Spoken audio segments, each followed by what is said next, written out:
We were sitting at my usual coffee shop, the kind of place where the noise is just loud enough to feel comfortable, but quiet enough to actually hear someone. And at this point, I had to be in my late 20s. I had been in therapy for about 2 years. I had done the work, or at least I had told myself that I had. And the honest truth is that I started to feel the weight of time in a way that I hadn't in my early 20s. I mean, at this point, I had friends that I had grew up with who were already married. Some already had kids. And honestly, I wasn't necessarily panicked about it, but it was something that was beginning to cross my mind a lot more often. Anyway, there I was sitting in the coffee shop. Someone I was dating was across from me, talking about where we would take our kids when we traveled. I mean, I'm talking which countries, which experiences she wanted to have. She was present, she was invested, she was building something out loud. And me, I was sitting there, cappuccino in hand, watching her lips move. And somewhere underneath the noise, hearing the barista misspell people's names, I heard myself thinking, am I making a mistake?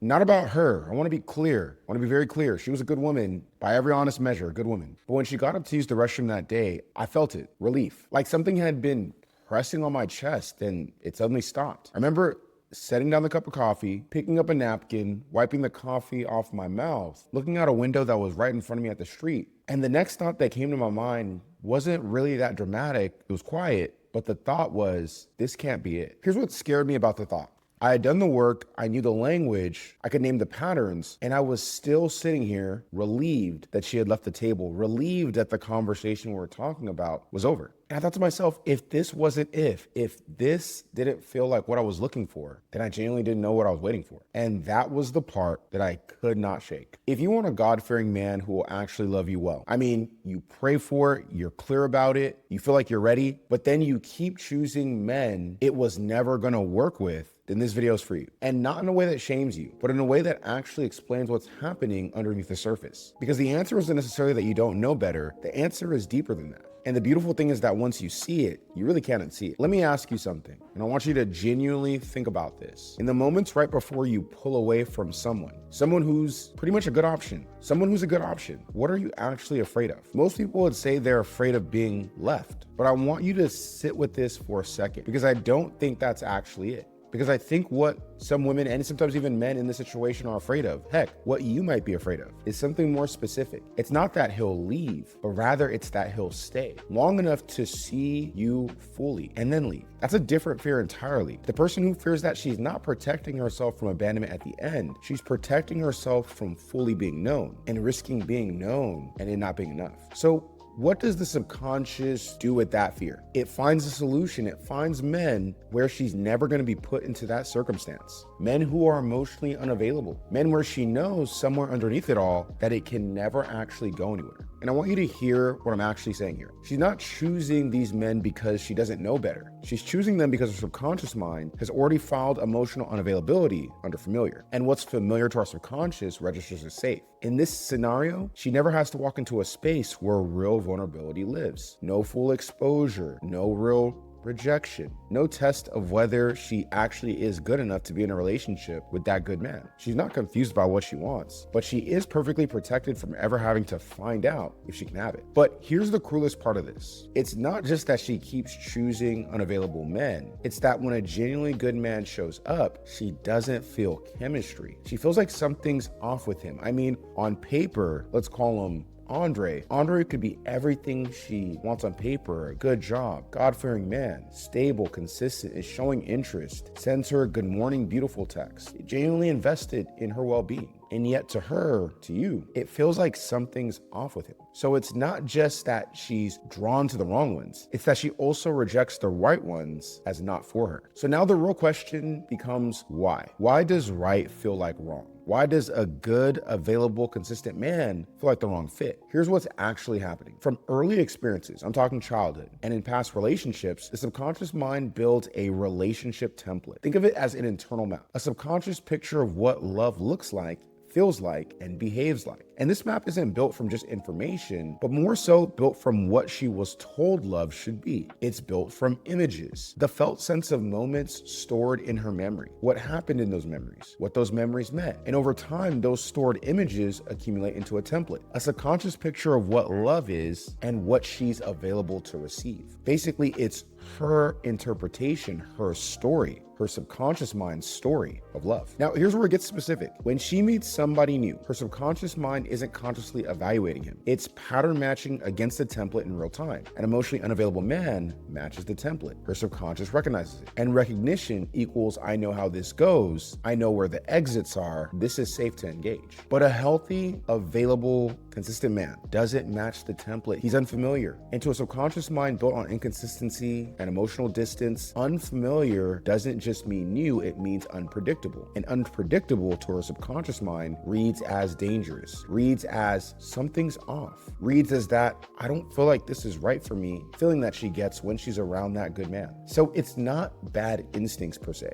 It's not even necessarily confusion, even though the situation can feel very confusing, but it's your subconscious doing exactly what it was trained to do. Now, before you feel like everything's good and you've now solved all your dating issues, there's a second layer to this. The unavailable man produces a pattern of hot and cold. Available, then gone. Interested, then distant. And the subconscious mind has been trained to associate this pattern with intensity, with passion, with what love is supposed to feel like according to the subconscious images, the subconscious story that you have. But the healthy man's consistency doesn't produce that. It produces calm, peace, and calm to a subconscious mind that learned to love through chaos doesn't feel like love. It feels like nothing. It almost even sometimes feels boring. So she's not rejecting good men because she can't see them. She's rejecting them because her subconscious mind not only reads them as the more dangerous option, but it's the option that also doesn't generate that feeling. While an unavailable man is a known risk. Keyword known. She knows the pain, she knows the exits, she knows how to survive it. A healthy man is total exposure to vulnerability, and there's no roadmap. There's no familiar pain to retreat into. Her subconscious mind and nervous system aren't making a mistake in this instance. They're choosing the risk they already know how to survive over the one that they don't. But understanding why her subconscious does this doesn't change the fact that it does it. The map is already drawn. So the question now is, what actually reaches below the level where this is happening? Below the conscious mind, below good intentions, below her knowing that a stable, consistent, healthy man is good for her, even below the therapy. What actually reaches below that and rewrites what safety is supposed to feel like?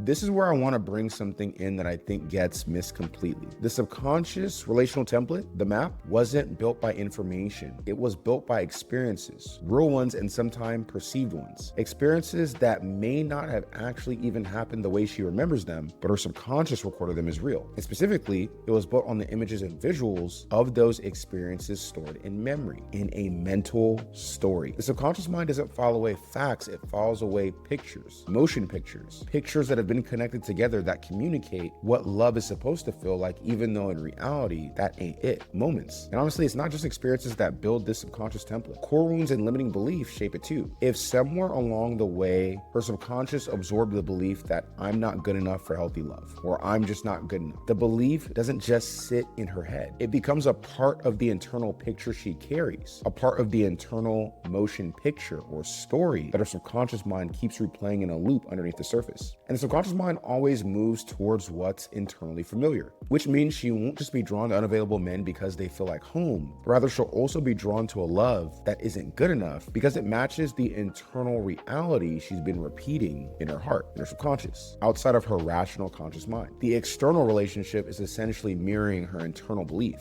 So if the template was built by images, then the rewrite requires new images, new mental and emotional pictures of what love, safety, and being fully held actually look and feel like. And repeated often enough, with enough emotional and sensory detail, that the subconscious begins to recognize that as home. See, neuroscience is very specific about this. Neural pathways, which are what actually dictate our behavior and our automatic responses that feel like they're just us, are rewired through two primary ingredients, amongst some others, but the two primary ones are repetition and emotion. The more she returns to a new image, saturated in sensory detail, the more those neural pathways strengthen, and the more the old pathways go unused. The more they atrophy, they lose their hold. This is the literal neurobiology of what Paul described in Romans 12:2. Be transformed by the renewing of your mind. The Greek word for renewing there, anakinasis, can't even pronounce that, isn't intellectual updating. It's renovation, new neural architecture being built where the old images lived. And God didn't leave you without a mechanism for how to do this. Joshua 1:8 says to meditate on the word day and night, and then you will have success. I'm paraphrasing. The Hebrew word here for meditate is Haggah. And Haggah doesn't just mean to read. It doesn't just mean to read the word. It doesn't even just mean to recite it, but an interpretation of it is to actually murmur it, to imagine it, to turn something over in the mouth and the mind until it becomes a new internal image, picture, story. So when she is in the word, when you are in the word, you're not just supposed to declare it. You're supposed to imagine it in detail. You're supposed to see it, feel it, place yourself in that story that's being generated by that scripture until your subconscious begins recording it as a new image. And the more you do this with emotional investment, sensory detail, richness, and repetition, the more these core wounds begin to shift, the more your subconscious comfort zone starts to get rewritten from the inside. But there is a third element. Gotta keep it to you straight. And this one is critical. Imagination alone isn't enough.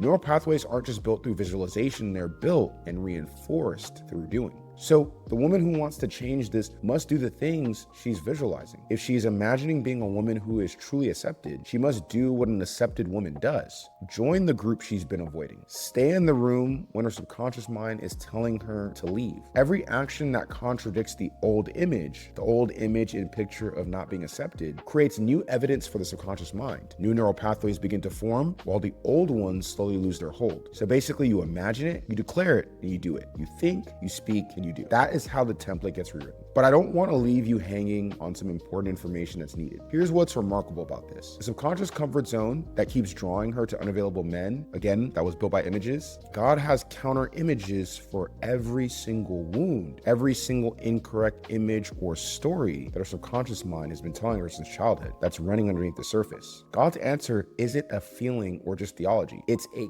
counter image. Remember Haggah, to imagine it? Scripture is filled with counter images. So imagine it, declare it, saturate those visualizations in sensory detail, then repeat it until the subconscious starts filing those new imaginations as familiar. See, Romans 12:2 isn't asking her to think differently per se. It's asking her to see differently at the level where her patterns actually live. And when she does that consistently, something starts to shift. The men who used to feel like chemistry start to feel like chaos. And the men who used to feel like nothing or even boring start to feel like something she now recognizes: safety, peace, stability. But here's what I haven't told you yet, and we're friends, I gotta keep it 100. The subconscious comfort zone keeping you drawn to unavailable men isn't being fed by just one wound, but rather it's being fed by 3 specific subconscious patterns working together. And unfortunately, most people only identify one of them. Now, I broke down all 3 of these in this video, somewhere on the screen. And if this specific video landed for you, that one will change how you see every relationship you've ever been in.